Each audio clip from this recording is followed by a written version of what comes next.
বিজেপির নেতারা যদি ভেবে থাকে আমাকে মিটিংয়ের পারমিশন দেবেন না, তাই আমি সন্ন্যাস গ্রহণ করব, আমি সন্ন্যাসী নই। আপনাকে রাস্তায় বেরোতে হবে না, রাস্তায় আপনি যাতে না বেরোতে পারেন তার ব্যবস্থাও আমি করব। বিজেপিকে সন্ন্যাসে না পাঠানো পর্যন্ত আমাদের লড়াই থামবে না।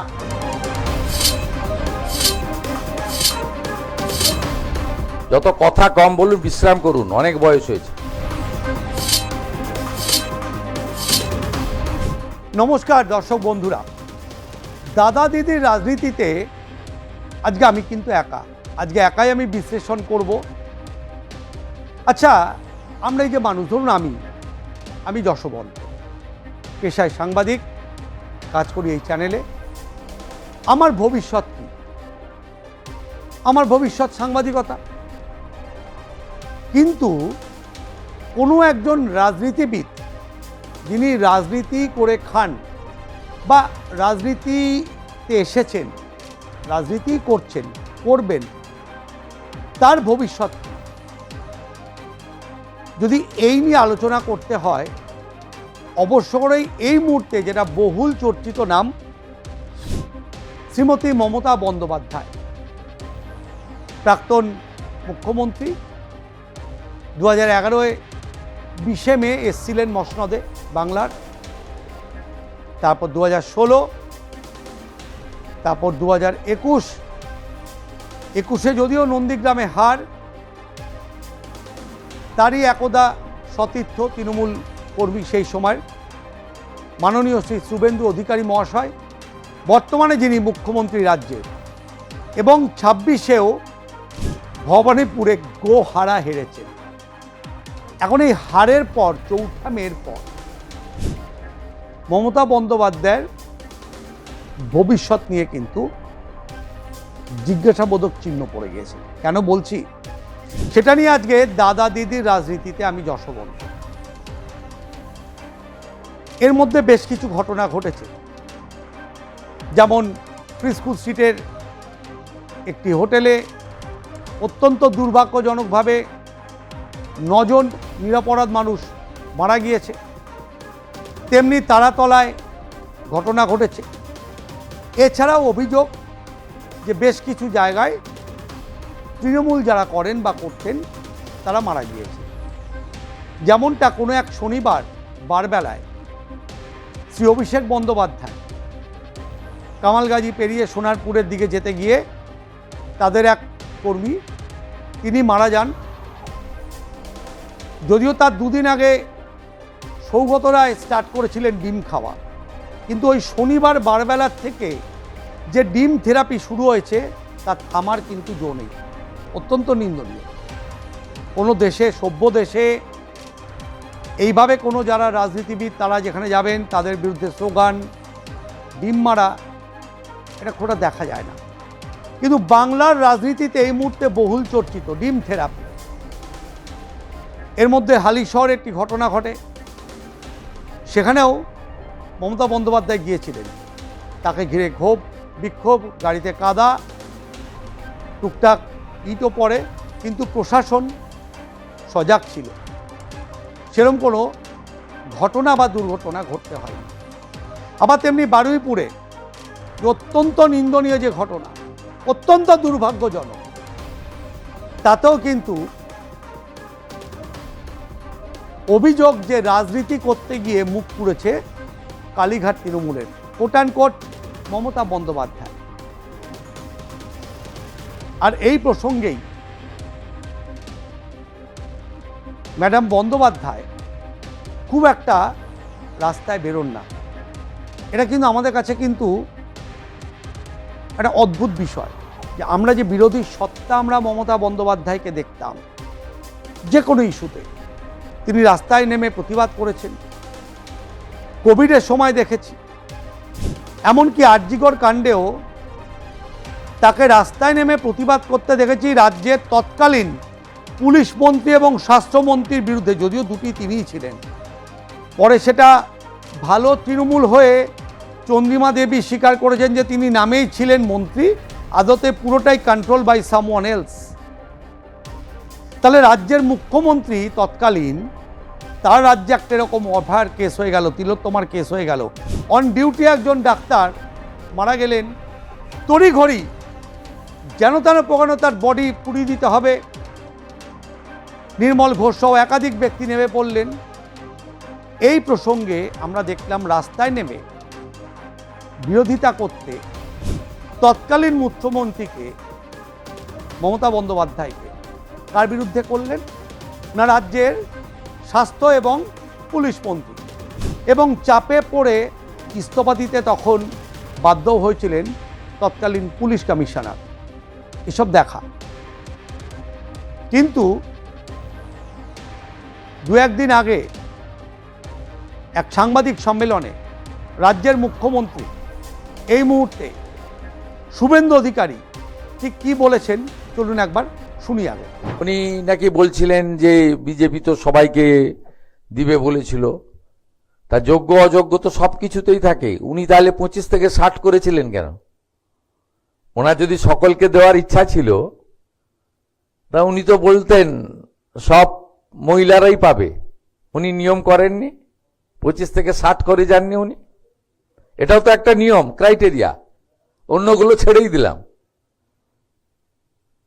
ফেসবুকেই থাকুন আপনি বিকালবেলা, আপনাকে রাস্তায় বেরোতে হবে না।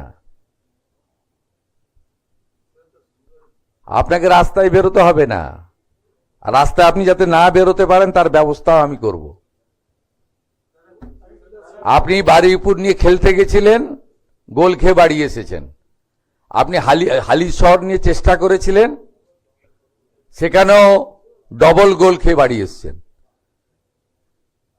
যত কথা কম বলুন, বিশ্রাম করুন, অনেক বয়স হয়েছে। আচ্ছা, শুনলেন।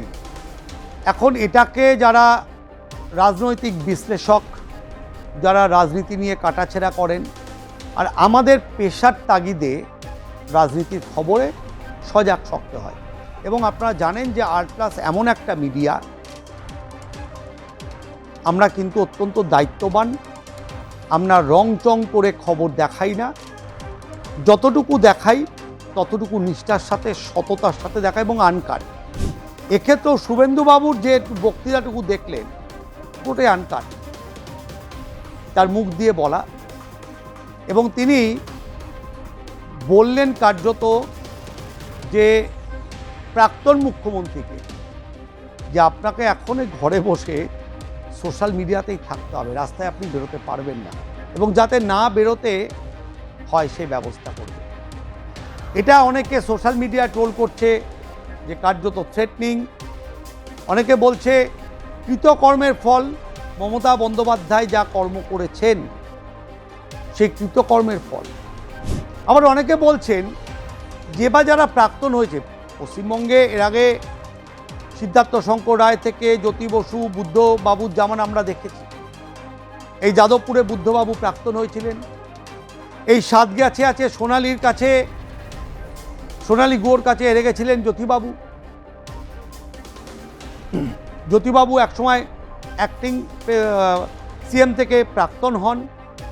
বুদ্ধবাবু আসেন, বুদ্ধবাবু হেরে গিয়ে বুদ্ধবাবু প্রাক্তন হন।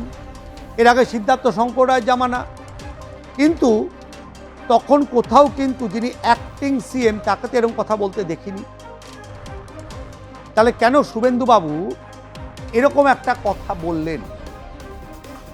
তবে সাধারণত শুভেন্দু অধিকারী মাননীয় মুখ্যমন্ত্রী উল্টো পাল্টা মন্তব্য করেন না সচরাচর। তার শব্দ বন্ধ, কতটা বলবেন, কোথায় বলবেন, কি বলবেন, অত্যন্ত সচেতন। তবে এটাও ফ্যাক্ট, আমরা রিসেন্টলি যে কটা কেস দুর্ঘটনা ঘটেছে দেখেছি, যদি তার পোস্টমর্টেম করি তাহলে কোট অ্যান্ড কোট যে কোনো ঘটনার পর তাতে রাজনীতির রং লাগে, এটা দুর্ভাগ্যজনক। সে কামদুনি বলুন, সে আরজিকর বলুন, সে তাপসী মালিক, যেদিকেই দেখবেন। তো হালিশহরের পরেও কিন্তু সেখানে অভিযোগ যে রাজনীতির রং লাগাতে গিয়েছিলেন মমতা বন্দ্যোপাধ্যায়, যেহেতু যে মারা গিয়েছে তিনি নাকি তৃণমূল কংগ্রেস করতে, যদিও পরিবার অন্য কথা বলেছে। বারুইপুরের যে ঘটনা এবং ঘটনার পরিপ্রেক্ষিতে এনকাউন্টার, সেখানেও কিন্তু অভিযোগ যে রাজনীতির রং লাগাতে গিয়েছিলেন, কিন্তু লেজে গোবরে হয়েছে। এটা কি সত্যিই তাহলে কৃতকর্ম মমতা বন্দ্যোপাধ্যায়? মানে 15 বছর যা করেছেন, যেভাবে রাজনীতি করেছেন, যেভাবে ওই তুড়ি মেরে বলেছিলেন ম্যাডাম বন্দ্যোপাধ্যায় এরকম যে বিশেষ একটি সম্প্রদায়ের কথা, তার জন্যই কি আজকে তাকে 4 দেওয়ালের মধ্যে সোশ্যাল মিডিয়ায় বন্দি থাকতে হচ্ছে? তিনি সেইভাবে রাস্তাঘাটে বেরোতে পারছেন না, কি বেরোতে চাইছেন না। এবং তাকে ঘিরে যে বলয় ছিল, এই মুহূর্তে স্বাধীনতার পর বেলেঘাটার তৃণমূল প্রার্থী সাংবাদিক কুণাল ঘোষ, তাকেও দেখা যাচ্ছে অন্য শিবিরের সাথে একটু বেশি সংস্পর্শে আসতে। ইতিমধ্যেই তার প্রায় 20 জনের বেশি সাংসদ এনসিপিআই হয়ে এনডিএর হাত ধরেছেন। জুন মালিয়াকে দেখা যাচ্ছে শ্রমিকবাবুর সাথে, জুন মালিয়াকে দেখা যাচ্ছে শিশির অধিকারীর পা ছুঁয়ে আশীর্বাদ নিতে, দিব্যেন্দু অধিকারীর সাথে অধিকারী লজে, অধিকারী বাড়িতে। এমনকি শোভনদেব চট্টোপাধ্যায়, যার কথা ছিল বিরোধী দলনেতা হওয়ার, সেই জায়গায় কিন্তু বিরোধী দলনেতার তকমা এবং বিরোধী দলনেতার যে লাঠি, সেটা ধরে নিয়েছেন প্রীতব্রত। অর্থাৎ মমতার চারপাশ থেকে ফিরহাদ হাকিম থেকে শুরু করে একাধিক সব কাউন্সিলর, গুণধর কাউন্সিলর যারা, তারা বেরিয়ে গেছেন। সুশান্ত থেকে বিশ্বরূপ, কেউ পাশে নেই, সবাই তৃণমূল ছেড়েছে। তাহলে মমতার পাশে রয়েছেনটাকে one and only Abhishek Bandyopadhyay, আর হাতে গোনা 2-4 জন দোলা ব্যানার্জিরা। তাহলে সত্যি কি মমতা বন্দ্যোপাধ্যায়ের যে রাজনৈতিক ভবিষ্যৎ, সেটা কি ঘোরতর অন্ধকার, নাকি কোনো ঝড়ের আগে যেভাবে চারদিকটা আমরা দেখি যে গুমোট মেরে থাকতে, একটা বিশাল বড় ঝড় আসে, আমফান বা বুলবুল বা আয়লার মতো, সেরকম কিছু আসতে চলেছে। যদি এই প্রসঙ্গে মমতা বন্দ্যোপাধ্যায় কি বলেছেন, চলুন একবার শুনে নি তার কথা। বিজেপির এজেন্সিরা যারা তাদের হয়ে টাকা দিয়ে এলাকায় গিয়ে মা বোনেদের কাছে ফর্ম ফিল আপ করেছিলেন এবং প্রতিশ্রুতি দিয়েছিলেন বিজেপি জিতলে, ক্ষমতায় আসলে তাদের অন্নপূর্ণা ভান্ডার দেবেন, তখন কিন্তু কোনো কারণ লেখা ছিল না, কোনো শর্ত আরোপ ছিল না। যতদূর আমি দেখেছি, মানুষকে প্রতারিত করা হয়েছিল। কই সেদিন তো যোগ্যতার কথা বলেননি। বিজেপি ঠিক করবে কার যোগ্যতা আছে আর কার যোগ্যতা নেই। কই তৃণমূল কংগ্রেস কর্মীদের উপর 12,000 14,000 কোটি যখন কেস দিচ্ছে আপনার পুলিশ, আপনাদের পুলিশ বাহিনী, আমি সবাইকে বলছি না খারাপ, এসপি যখন জেলা প্রেসিডেন্টের কাজ করে আর আইসি যখন ব্লক প্রেসিডেন্টের কাজ করে মন্ডল সভাপতি, আসল মন্ডল সভাপতি এখন নেই, আসল বিজেপি সভাপতির গুরুত্ব কমে গেছে।